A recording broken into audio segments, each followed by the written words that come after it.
The question is the motion be agreed. I call the member for Ryde.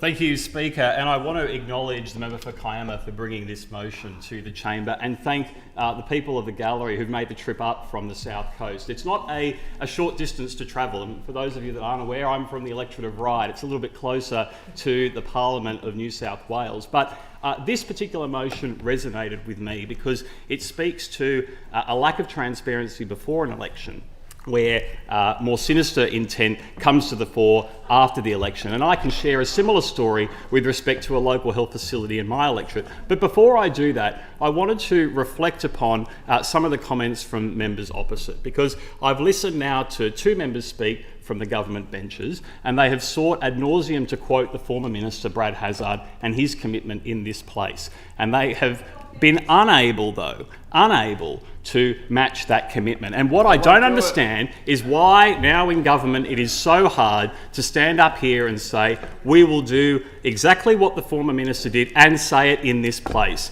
To make that commitment ironclad that you will not sell off this hospital, because that is what the people want, that's what the member for Kiama wants, and that is what people were of the understanding of before the election, but you have breached that faith. This is an opportunity. There's still opportunities for members to get up and speak, Speaker, on this motion, and members of the government can stand up here right now and give the people that have made this long trip that confidence and that assurance that their hospital will be safe. But I mentioned earlier a similar experience in my electorate.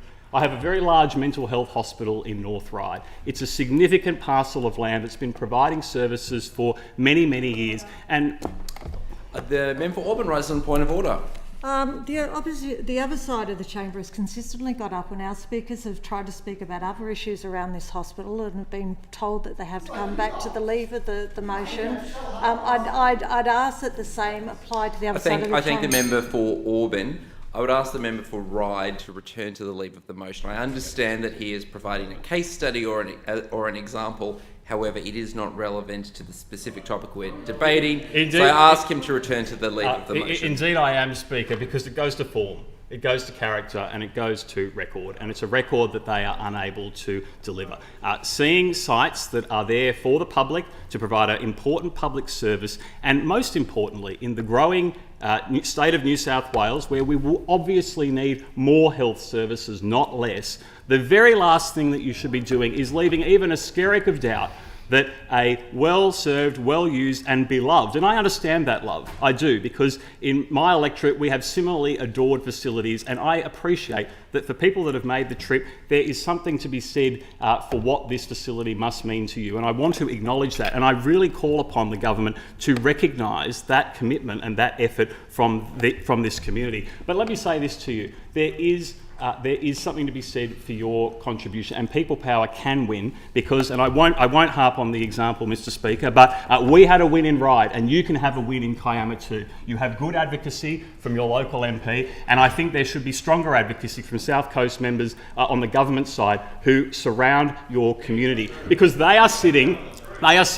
on the government benches. They are the ones with the ear of the Minister for Health. They're the ones with the ear of the Treasurer. They're the ones with the ear of the Premier. And yet I don't see any of those ministers or premiers in the chamber today because it's not something that they care about. And ultimately this comes down to politics. I bet if it was a Labor seat, we wouldn't be having this debate. I bet if it was a Labor seat, they would be making more of an effort to give an assurance to the community that they'd be looking after the facility. But ultimately it always comes down to politics. And I acknowledge the claps from the gallery. You shouldn't do that though. I believe that's in breach of the standing orders. But if it was a government seat, this wouldn't be happening. And ultimately, what this is all about is integrity. This government was elected on a self-described platform of integrity. But since my election to this place, all I have seen is favouritism for those in red seats and a complete ignorance to people in blue, green, Nationals and independent seats. And I think that's wrong. If you want to be better, it's on you to be better, to stand up for all people in New South Wales and not to pick and choose which services and facilities you want to support.